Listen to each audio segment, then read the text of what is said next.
Yes अज आप story का next part करना है पेज नंबर 60 तो उदन आप फस्ट पार्ट कंप्लीट किया जिदे इंदर कौर की चिंता और परेशानी का जिक्र करते हुए खत्म किया फस्ट पार्ट।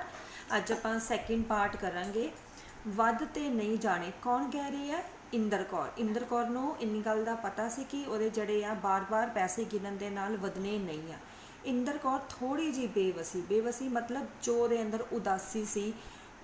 इंदर कौर थोड़ी जी बेबसी तो कुछ शर्मिंदगी के भाव में बोली। शर्मिंदा क्यों सी? शर्मिंदा इस करके सी वो क्योंकि खुद जड़ी है उन्होंने सुखना सुखी सी दरबार साहिब चंदोआ चढ़ाने की, पर अपने हालात जो उन्होंने आर्थिक स्थिति सी उन्होंने वेखते हुए वो खुद चंदोए का इंतजाम नहीं कर पाए सी। इस करके इंदर कौर खुद शर्मिंदा भी सी, अपनी जिहड़ी उहदी आर्थिक हालत सी उतों उदास भी सी और इन्ना भी जानती सी कि उहदे बार बार गिनन दे नाल नोट वधने नहीं है।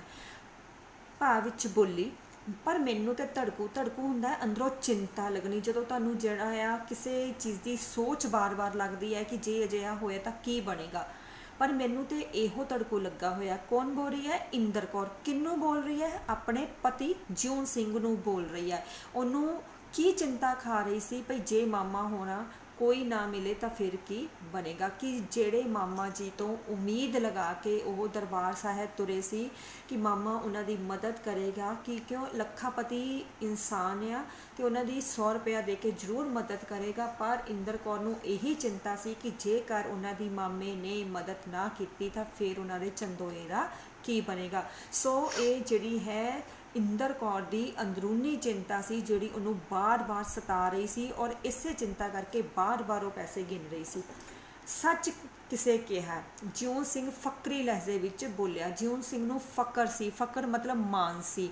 इस समय जिहड़ा आ जिउण सिंह नूं अपने मामे दे उपर मान सी और वह मान दे विच ही बोल रहा सी। जनानियां दी खुरी पिछे मत हुंदी है। खुरी कहते आ पैरों दियां अड्डियां नूं। आम करके ये कहते आ कि जिहड़ी औरतां दी अकल है ना वो गिट्टियां दे विच हुंदी है। जदों भी औरत कोई गल करदी है तां सोच समझ के नहीं करदी। इत्थे ये गल क्यों कही गई आ? क्योंकि जिउण सिंह ने इंदर कौर नूं दस्सिया सी कि उहदा मामा लखापति इंसान आ ते ओह पैसिਆਂ ਵੱਲੋਂ मदद जरूर करेगा। पर इंदर कौर जिहड़ी आ वो बार बार नोट कट के गिन रही सी और बार बार जिहड़ा आ वो पैसिਆਂ ਦਾ ਜ਼ਿਕਰ कर रही सी। इस करके जिउण सिंह जिहड़ा आ इस समय अपने जो फकर जां जो उन्होंने मान सी उहदे विच इंदर कौर नूं बोलदा आ कि सच्ची जिहड़ा आ सियाणिਆਂ ने कहा कि औरतां दी जिहड़ी अकल है गिट्टियां दे विच हुंदी है। जिन्नी वारी 50 वारी समझाया भई तैनूं फिकर ना कर, कि औरतां नूं जिहड़ा आ जिन्नी वारी मर्जी समझा लो जो मर्जी कर लो वो गल करन तो पहलां सोचदियां नहीं। सेम उस तरह इंदर कौर नूं भी जिउण सिंह ने बथेरी वारी कहा सी कि उन्होंने पैसे की चिंता करने की जरूरत नहीं है। पर फिर भी इंदर कौर बार बार बटुआ कढ़ के नोट गिनती है। मामे होरां नूं असीं कोई दो प्यारे हुंदे बेगाने लोग जिहड़े अपने ना होण बेगाने होण। सो जिउण सिंह की कहंदा आ कि मामा मामी नूं वो दोनों जी जिहड़े आ वो बेगाने नहीं आ, अपने ही आ। नाले उत्थे किहड़ी गिनती है 20-50 की, कि मामे दे घर किहड़ा बहुत सारे लोग ने 20-50 लोग ने जिन्हां दा जिहड़ा आ राशन पानी या खर्चा पानी मामे नूं कड्ढना पैंदा आ। इस करके कोई इन्नी वड्डी गल नहीं है। गुरु की मेहर नाल अंदर बाहर पिया छलकदा हुंदा है जदों किसी चीज़ की कमी ना होवे। सो जिउण सिंह की कहंदा है कि मामे दे अंदर बाहर जिहड़ी आ भरिया पिया आ, किसी चीज़ की कोई कमी नहीं है, पैसे की कोई तंगी नहीं है। तू वेखी तो सही एक बारी मामी मेरी सुभाਅ की असलों माड़ी नहीं, कि मामी जिहड़ी आ उन्हां दी वो भी सुभाਅ की माड़ी नहीं। रत्ता सूमनी हुंदा कंजूस, कि उहदी मामी जिहड़ी है थोड़ी बहुती कंजूस है पर साडे नाल थोड़ी सूमपुना करना है। पर जिहड़ी जिउण सिंह और उहदी पत्नी इंदर कौर आ उन्हां नाल थोड़ी कंजूसी करेगी। बेशक उहदा सुभाਅ जिहड़ा आ इस तरह का आ थोड़ा कंजूस है, पर उन्हां दे नाल ओह कंजूसी बिल्कुल नहीं करेगी। पहला भला ही सुख नाल काका उन्हां दे घर चलिया। हुण इत्थे जिहड़ा आ जिउण सिंह नूं की कह लो उम्मीदां सी अपने मामे दे उपर जां की मान लैके वो तुरिया सी। इत्थों तुसीं ये पॉइंट नोट करने आ। सब तो पहला जिउण सिंह नूं ये इच्छा सी कि उहदे घर जिहड़ा आ मसी पुत्तर ने जन्म लिया। काका मतलब पुत्तर। पहला भला ही भी उन्होंने घर जिहड़ा पुत्तर होया पहली बारी मामा मामी दे घर चलिया आ। अल बहुते नहीं तो 10-5 तो इसकी तली ते भी तरनगे। हुण जदों कोई भी जिहड़ा आ ਬੱਚੇ ਨੂੰ ਪੁੱਤਰ ਨੂੰ ਪਹਿਲੀ ਵਾਰੀ ਕਿਸੇ ਦੇ ਘਰ ਲੈ ਕੇ ਜਾਵੇ ਤਾਂ ਉਹਨੂੰ ਸ਼ਗਨ ਪਾਇਆ ਜਾਂਦਾ, ਉਹਨੇ ਦੀ ਕਹਿ ਲਓ ਕਿ ਹਥੇਲੀ ਦੇ ਉੱਪਰ ਕੁਝ ਧਰਿਆ ਜਾਂਦਾ ਆ। ਸੋ ਜਿਉਂ ਸਿੰਘ ਨੂੰ ਵੀ ਇਹੀ ਇੱਛਾ ਸੀ ਕਿ ਉਹਦਾ ਜਿਹੜਾ ਪੁੱਤਰ ਹੈ ਪਹਿਲਾ ਵਾਰੀ ਮਾਮਾ ਮਾਮੀ ਦੇ ਘਰ ਚੱਲਿਆ ਆ। ਇਸ ਕਰਕੇ ਜਿਹੜਾ ਆ ਉਹਦਾ ਮਾਮਾ ਬਹੁਤਾ ਨਹੀਂ ਤਾਂ ਜਿਹੜਾ ਆ ਥੋੜ੍ਹਾ ਬਹੁਤਾ ਉਹਦੇ ਹੱਥ ਦੀ ਤਲੀ ਦੇ ਉੱਪਰ ਸ਼ਗਨ ਦੇ ਤੌਰ ਤੇ ਜ਼ਰੂਰ ਦੇਵੇਗਾ। 10-5 ਰੁਪਏ ਦਾ ਜ਼ਰੂਰ ਉਹਦੇ ਜਿਹੜੇ ਆ ਪੁੱਤਰ ਨੂੰ ਮਿਲ ਹੀ ਜਾਣਗੇ। ਕੁਝ ਨਾ ਕੁਝ ਤੈਨੂੰ ਵੀ ਲੀੜਾ ਲੱਤਾ ਹੁੰਦਾ ਕੱਪੜਾ, ਕਿ ਹੁਣ ਜਿਉਂ ਸਿੰਘ ਦੀ ਜਿਹੜੀ ਵਹੁਟੀ ਆ ਉਹ ਵੀ ਮੁੰਡੇ ਨੂੰ ਲੈ ਕੇ ਪੁੱਤਰ ਨੂੰ ਲੈ ਕੇ ਪਹਿਲੀ ਵਾਰੀ ਜਾਏਗੀ ਤਾਂ ਉਹਨੂੰ ਵੀ ਜਿਹੜਾ ਆ ਨੂੰਹ ਨੂੰ ਜ਼ਰੂਰ ਕੋਈ ਕੱਪੜਾ ਮਿਲੇਗਾ। ਦੋਤਰੇ ਨੂੰਹ ਦਾ ਮਾਣ ਤਾਂ ਰੱਖਣਗੇ। ਹੁਣ ਜਿਹੜਾ ਆ ਜਿਉਂ ਸਿੰਘ ਉਹ ਮਾਮੇ ਦਾ ਦੋਤਾ ਲੱਗਦਾ ਸੀ, ਇਸ ਕਰਕੇ ਉਹਦੀ ਪਤਨੀ ਜਿਹੜੀ ਆ ਉਹ ਮਾਮੇ ਦੀ ਨੂੰਹ ਲੱਗਦੀ ਸੀ, ਇਸ ਕਰਕੇ ਉਹ ਨੂੰਹ ਦਾ ਮਾਣ ਰੱਖਣਗੇ ਤੇ ਉਹਨੂੰ ਕੱਪੜਾ ਲੱਤਾ ਜ਼ਰੂਰ ਦੇਣਗੇ। ਨਾਲੇ ਕੁੜੀਆਂ ਨੇ ਕਿਹੜਾ ਰੋਜ਼-ਰੋਜ਼ ਉਹਨਾਂ ਦੇ ਘਰ ਜਾਣਾ। ਹੁਣ ਜਿਉਂ ਸਿੰਘ ਦੀਆਂ 2 ਧੀਆਂ ਵੀ ਸੀ, ਉਹਨੂੰ ਇਹ ਸੀ ਕਿ ਕੁੜੀਆਂ ਨੇ ਕਿਹੜਾ ਰੋਜ਼-ਰੋਜ਼ ਮਾਮੇ ਦੇ ਘਰ ਜਾਣਾ ਹੈਗਾ, ਕਦੀ ਕਦਾਈ ਤਾਂ ਜਾਣਾ ਆ। ਉਂਝ ਵੀ ਜਦੋਂ ਮਾਮੇ ਹੋਰਾਂ ਨੂੰ ਸੁੱਖਣਾ ਦੀ ਗੱਲ ਦੱਸੀ, ਉਹਨਾਂ ਠਹਿ ਕੇ ਅੱਬਲ ਤਾਂ ਚੰਦੋਏ ਜੋਗੀ ਸਾਰੀ ਨਹੀਂ ਤੇ ਅੱਧੀ ਪੌਣੀ ਰਕਮ ਜ਼ਰੂਰ ਦੇ ਹੀ ਦੇਣੀ। ਕਿ ਕੁੜੀਆਂ ਪਹਿਲੀ ਵਾਰੀ ਜਿਹੜੀਆਂ ਆ ਕਿਹੜਾ ਬਾਰ-ਬਾਰ ਜਾਣਾ, ਉਹਨਾਂ ਨੇ ਕੁੜੀਆਂ ਨੂੰ ਵੀ ਕੁਝ ਦੇਣਗੇ।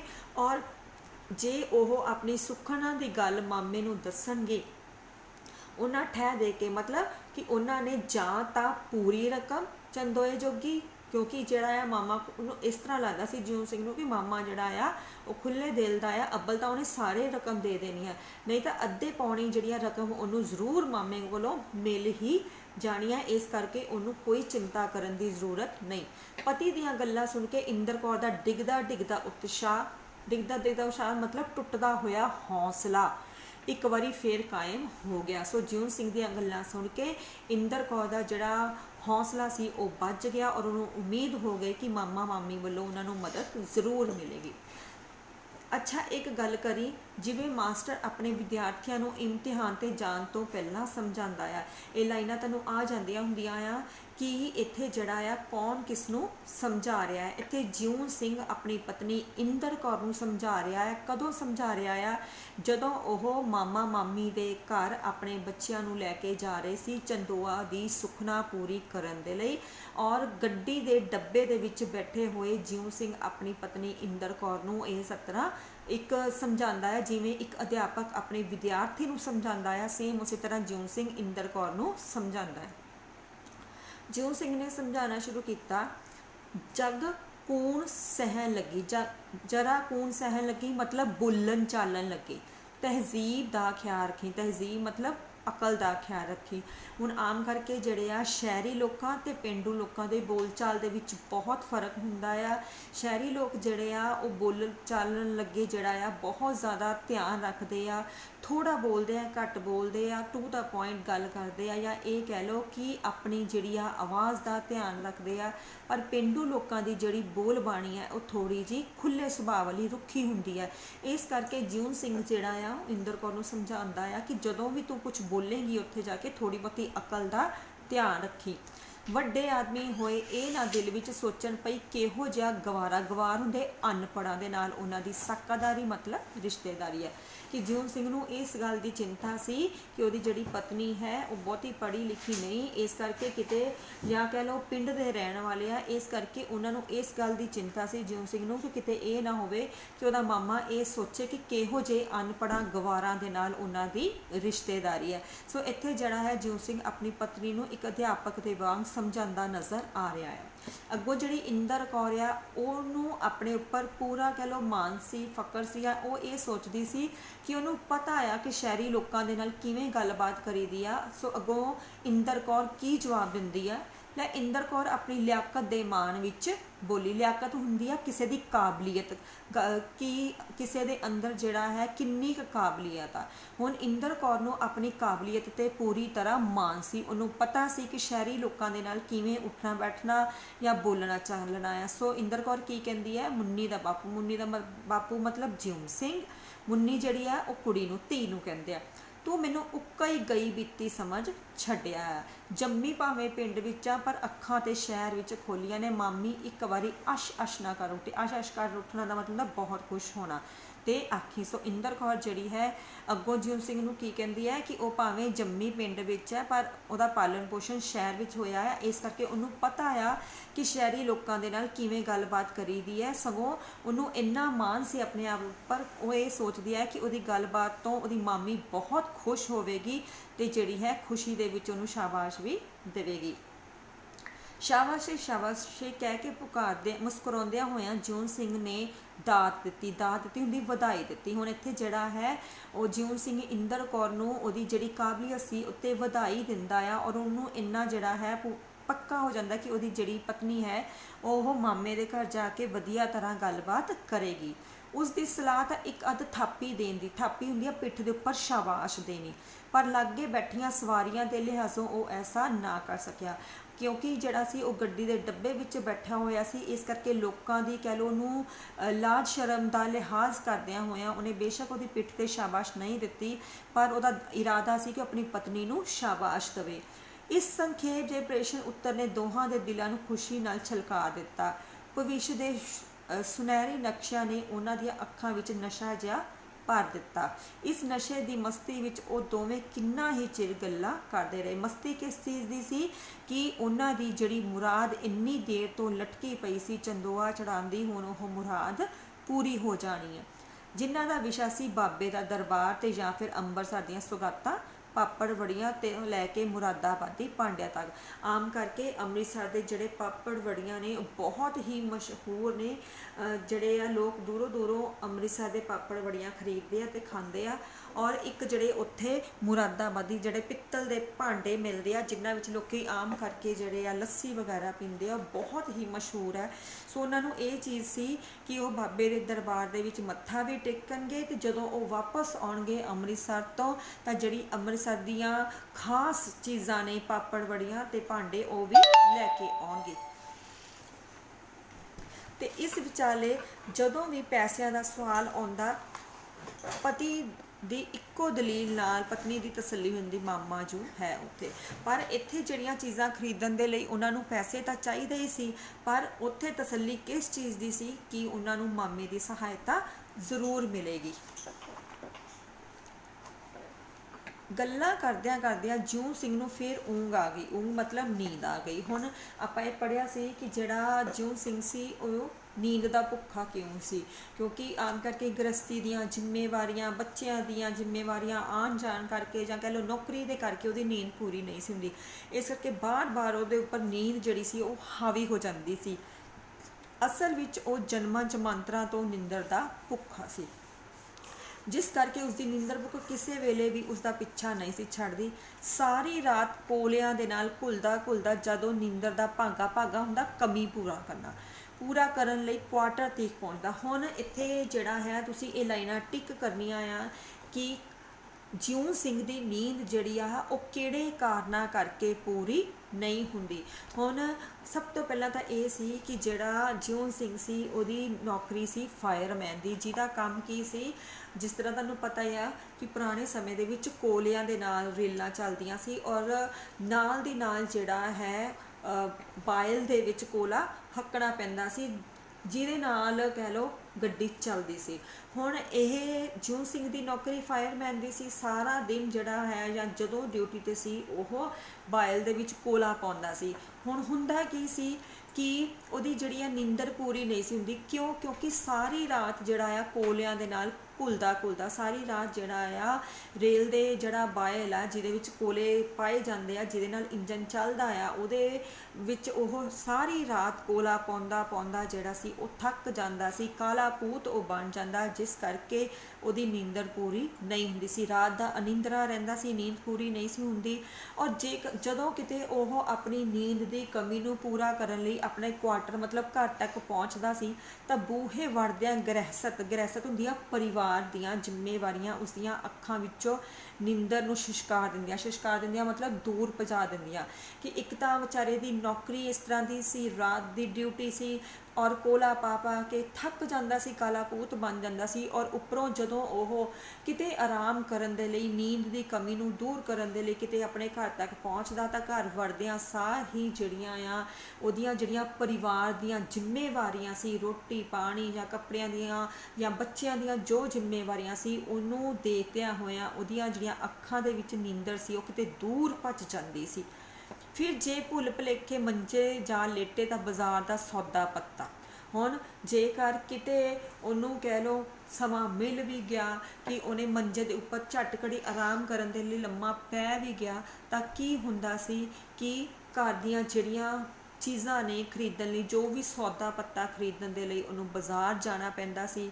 ਬਿਮਾਰਾਂ ਲਈ ਦਵਾ ਦਾਰੂ, ਕੁੜੀਆਂ ਜਿਹੜੀਆਂ ਆ ਤੁਹਾਨੂੰ ਪਤਾ ਹੀ ਆ ਕਿ ਉਹ ਬਿਮਾਰ ਰਹਿੰਦੀਆਂ ਸੀ, ਇਸ ਕਰਕੇ ਕਦੀ ਨਾ ਕਦੀ ਉਹਨਾਂ ਦੀ ਜਿਹੜੀ ਆ ਦਵਾਈ ਖਰੀਦਣ ਦੇ ਲਈ ਵੀ ਜਾਣਾ ਹੀ ਪੈਂਦਾ ਸੀ। ਫੋਰਮੈਨ ਜਾਂ ਕਿਸੇ ਹੋਰ ਰੇਲਵੇ ਅਫਸਰ ਦੀਆਂ ਵਗਾਰਾ ਹੁੰਦੀਆਂ ਆ, ਬਿਨਾਂ ਜਿਹੜਾ ਆ ਪੈਸਾ ਦਿੱਤੇ ਕੰਮ ਕਰਾਉਣਾ, ਮੁਫਤ ਦੇ ਵਿੱਚ ਕਿਸੇ ਤੋਂ ਕੰਮ ਕਰਾਉਣਾ।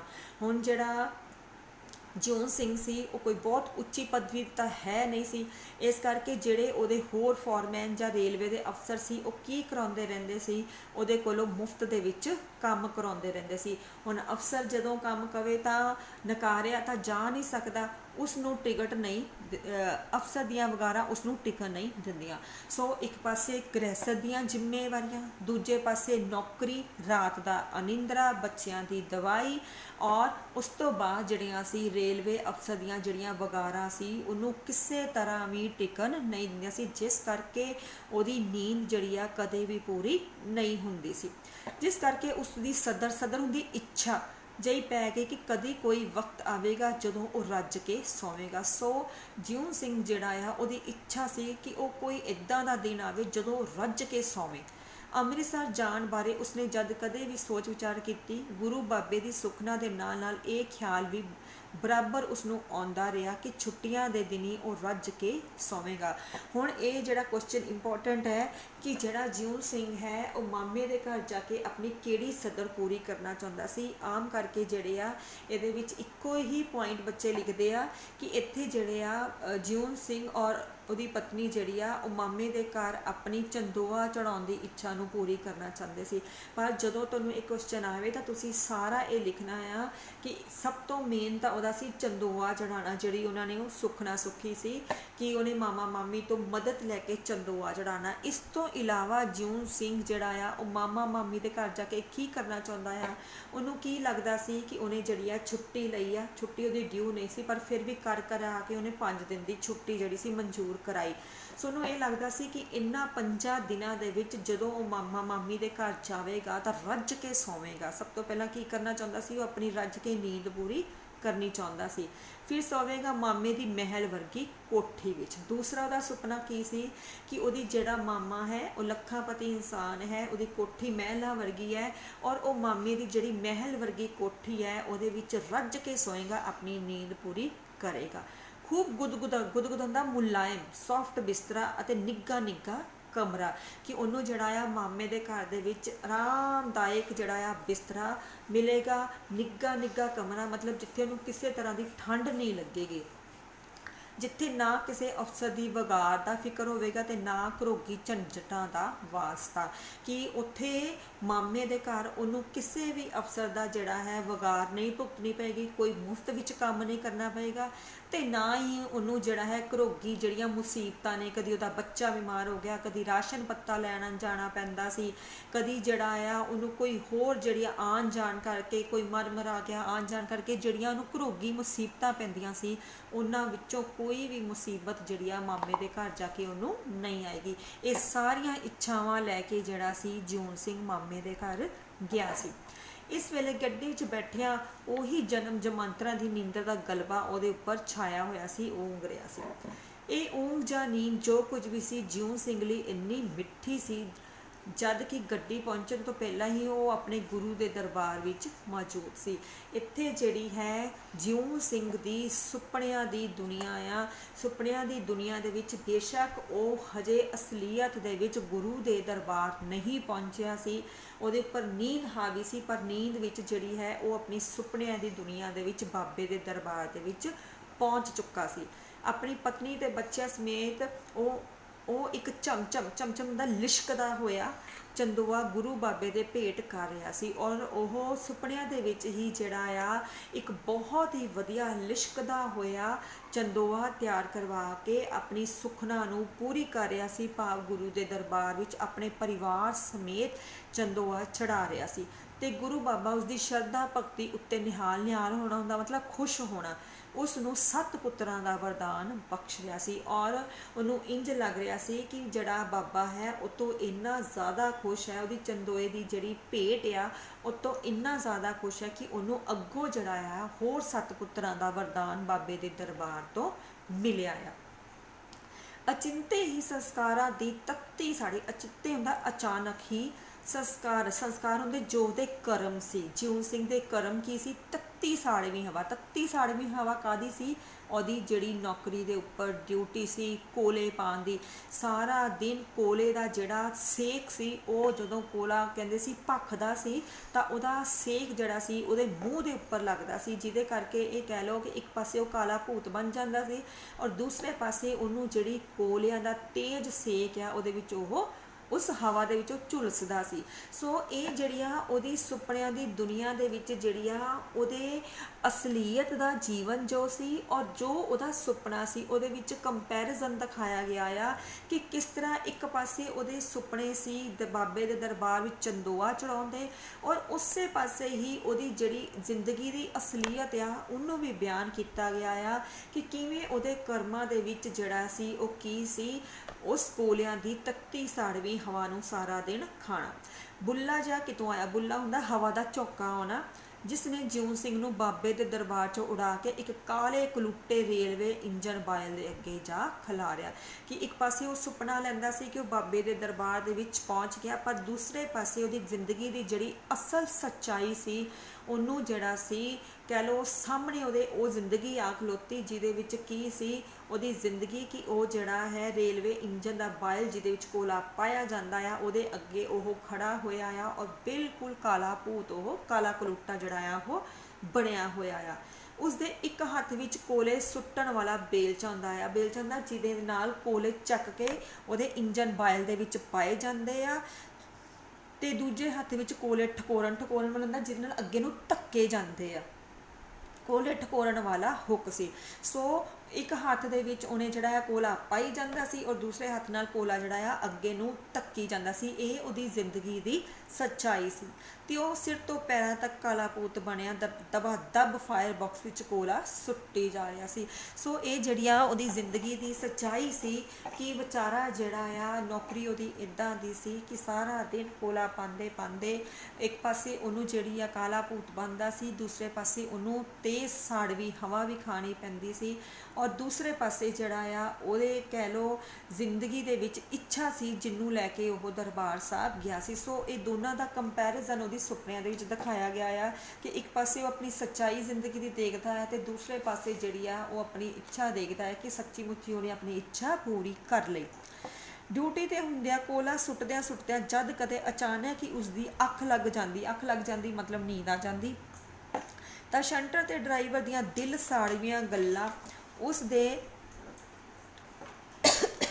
ਉਸਦੇ ਅੱਗ ਨਾਲ ਤਪੇ ਹੋਏ ਸਰੀਰ ਨੂੰ ਹੋਰ ਵੀ ਤਪਾ ਦਿੰਦੀਆਂ ਮਤਲਬ ਉਹਨੂੰ ਹੋਰ ਵੀ ਗੁੱਸਾ ਚੜ ਜਾਂਦਾ ਤੇ ਫਿਰ ਉਸ ਦੀਆਂ ਅੱਖਾਂ ਦੀ ਰੜਕ ਰਹੀ ਨੀਂਦਰ ਵਿੱਚ ਜ਼ਹਿਰ ਘੁਲ ਜਾਂਦਾ ਕਿ ਜਿਹੜੀ ਉਹਦੀ ਨੀਂਦ ਉਹਨੂੰ ਵਿਚਾਰੀ ਆਈ ਹੁੰਦੀ ਸੀ, ਜਦੋਂ ਉਹਨੂੰ ਡਰਾਈਵਰ ਦੀਆਂ ਦਿਲ ਸਾੜਵੀਆਂ ਗੱਲਾਂ ਸੁਣਨੀਆਂ ਪੈਂਦੀਆਂ ਸੀ ਤਾਂ ਉਹਦੀ ਸਾਰੀ ਜਿਹੜੀ ਨੀਂਦ ਸੀ ਨਾ ਉਹ 'ਚ ਜ਼ਹਿਰ ਘੁਲ ਜਾਂਦਾ, ਨੀਂਦ ਉਹਦੀ ਉੱਡ ਜਾਂਦੀ ਕਿਤੇ। ਗੱਲਾਂ ਨਿਰੀਆਂ ਉਸਦੇ ਸਰੀਰ ਤੇ ਮਨ ਨੂੰ ਤਪਾਉਣ ਦਾ ਹੀ ਕਾਰਨ ਨਹੀਂ ਸਨ, ਉਸਦੇ ਗ੍ਰੇਡ ਲਈ ਵੀ ਹਮੇਸ਼ਾ ਬ੍ਰੇਕ ਦਾ ਕੰਮ। ਗ੍ਰੇਡ ਹੁੰਦੀ ਆ ਜਿਹੜੀ ਕਿਸ ਗ੍ਰੇਡ ਤੇ ਤੁਸੀਂ ਕੰਮ ਕਰਦੇ, ਮਤਲਬ ਤੁਹਾਨੂੰ ਗ੍ਰੇਡ ਦੇ ਅਕੋਰਡਿੰਗ ਕਿੰਨੀ ਤਨਖਾਹ ਮਿਲਦੀ ਆ।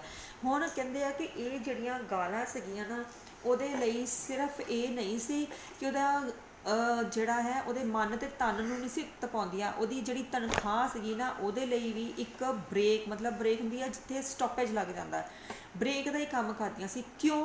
8 ਸਾਲਾਂ ਤੋਂ ਜਦ ਤੋਂ ਫਾਇਰਮੈਨ ਭਰਤੀ ਹੋਇਆ ਸੀ ਇਹ ਨਾਮੁਰਾਦ ਸੀ ਗ੍ਰੇਡ ਜਿੰਨ ਬਣ ਕੇ ਉਸਨੂੰ ਚੰਬੜ ਗਿਆ ਸੀ। ਆਮ ਕਰਕੇ ਗ੍ਰੇਡ ਹੁੰਦੇ ਆ ਨੌਕਰੀ ਦੇ ਵਿੱਚ A grade, B grade, C grade. So ਜਦ ਤੋਂ 8 ਸਾਲਾਂ ਤੋਂ ਉਹ ਇਹ ਫਾਇਰਮੈਨ ਦੀ ਨੌਕਰੀ ਤੇ ਲੱਗਾ ਸੀ ਨਾ, ਜਿਹੜਾ ਸੀ ਗ੍ਰੇਡ ਸੀ ਉਹੀ ਉਹਨੂੰ ਭੂਤ ਬਣ ਕੇ ਚੰਬੜਿਆ ਹੋਇਆ ਸੀ। ਕਹਿਣ ਤੋਂ ਕੀ ਭਾਵ ਆ ਕਿ ਉਹਦੀ ਤਨਖਾਹ ਦੇ ਵਿੱਚ ਜਾਂ ਕਹਿ ਲਓ ਕਿ ਉਹਦੇ ਗ੍ਰੇਡ ਦੇ ਵਿੱਚ ਕੋਈ ਵੀ ਵਾਧਾ ਨਹੀਂ ਹੋਇਆ ਸੀ। ਆਮ ਕਰਕੇ ਜਿਹੜਾ ਆ ਹੌਲੀ ਹੌਲੀ ਜਿਹੜਾ ਆ ਗ੍ਰੇਡ ਇਨਕਰੀਜ਼ ਹੁੰਦਾ ਹੈ, ਵੱਧਦਾ ਹੁੰਦਾ ਹੈ। ਪਰ ਜਿਉਂ ਸਿੰਘ 8 ਸਾਲਾਂ ਤੋਂ ਜਿਸ ਤਨਖਾਹ ਦੇ ਉੱਪਰ ਭਰਤੀ ਹੋਇਆ ਸੀ ਉਹਦੇ ਗ੍ਰੇਡ ਵਿੱਚ ਕੋਈ ਵੀ ਵਾਧਾ ਨਹੀਂ ਹੋਇਆ ਸੀ। ਦੂਜੇ ਮੁਲਾਜ਼ਮਾਂ ਦੇ ਉੱਪਰਲਿਆਂ ਨੂੰ ਨਜ਼ਰਾਂ ਨਿਆਜ਼ਾ ਚੜਾ ਕੇ ਹੁੰਦਾ ਆ, ਅਤੇ ਜਿਹੜੀਆਂ ਅਸੀਂ ਆਮ ਕਰਕੇ ਦਿਖਾਵਾ ਕਰਨ ਦੇ ਲਈ ਕਿਸੇ ਨੂੰ ਗਿਫਟ ਜਿਹੜੇ ਆ ਦਿੰਦੇ ਆ, ਜਾਂ ਇਹ ਕਹਿ ਲਓ ਕਿ ਜਿਹੜਾ ਹੈ ਅਸੀਂ ਕਿਸੇ ਨੂੰ ਕੋਈ ਐਜ਼ ਆ ਚੀਜ਼ ਜਿਹੜੀ ਆ ਉਹ ਸੌਗਾਤ ਦੇ ਤੌਰ 'ਤੇ ਦੇ ਦਿੰਦੇ ਨਾ, ਉਹਨੂੰ ਕਹਿੰਦੇ ਨਜ਼ਰ ਨਿਆਜ਼ਾ। ਜਿੱਥੇ ਉਹਨਾਂ ਦੀਆਂ ਗਾਲਾਂ ਝਿੜਕਾਂ ਨੂੰ ਸ਼ੁਭ ਇੱਛਾਵਾਂ ਵਿੱਚ ਬਦਲ ਦਿੱਤਾ, ਉੱਥੇ ਉਹਨਾਂ ਦੇ ਗ੍ਰੇਡ ਵੀ ਬਦਲ ਗਏ।